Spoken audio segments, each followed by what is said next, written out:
ازيكم عاملين ايه؟ في الفيديو هقول لكم عن المنتج اللي مخوف امهات مصر وهو الاندومي. الاندومي ده منتج مصري وكلنا بنحبه. طب تعالى نعرف الاندومي ده. اول حاجه الاندومي دي مكرونه مجففه شعريه. طيب بلدها منين؟ بلدها الصين. طيب في ناس بتقول لك الاندومي ذات نفسها هي اللي وحشه يبقى نار، لا وناس ثانيه بتقول لك التوابل. في الفيديو ده هنعرف كل اللي انتوا عايزين تعرفوه عن الاندومي. تابع للاخر.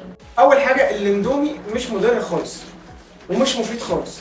بمعنى تعالى بالراحه نحلله.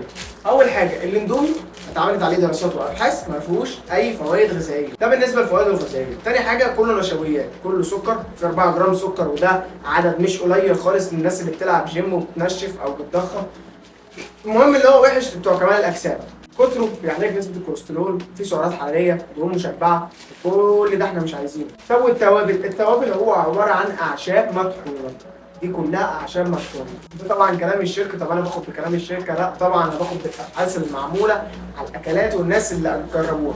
عملوا ابحاث على الاندومي ولقوا ان هي اضرارها اكتر من فوائدها. زي ايه؟ دهون مشبعه، سعرات حراريه عاليه، ما بتشبعش وما فيهاش فوائد غذائيه. طب نرجع لسؤال الحلقه عشان شكلي توهته. من الاخر هي بتجيب امراض ولا لا؟ الاجابه لا. بس طبعا احنا ماشيين بمبدا الشيء اذا زاد عن حده انقلب ضده. يعني الكتره وحشه، يعني انت ما تقعدش كل يوم تاكله. جرب لازم او حطها ضمن نظام غذائي مظبوط ومعتدل. هي ما فيهاش اي فوائد غذائيه، كلها دهون مشبعه، فتاكلها ليه؟ ريح دماغك. بس في الاخر اقول لك يا ست الكل اطمني، ما فيهاش اي حاجه لكل ده. بس كده اتمنى اكون فدتك بالمعلومات اللي عندي. ما تنساش تعمل لي لايك وفولو وتشوف الفيديوهات الجديده وتتفرج على الفيديو اللي فات هيعجبك. سلام.